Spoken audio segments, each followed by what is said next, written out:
ಪತಪನೇಮ ಶ್ರೀಹರಿನಾಮ ಗುರುವಿನ ಸತ್ಯಧಮ್ಮ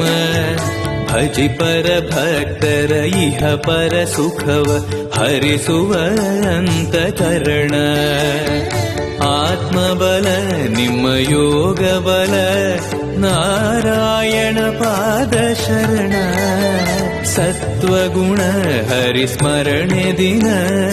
ಭಾಗ್ಯವಂತ ಸದನ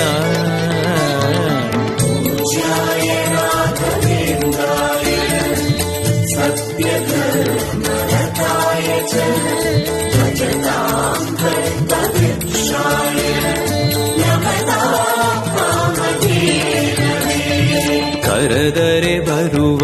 ವರವನ್ನ ಕೊಡುವ ಗಿರಿಧರ ದಾಸನೆಂಬ ನರಹರಿ ಭಕ್ತನ ಮನದ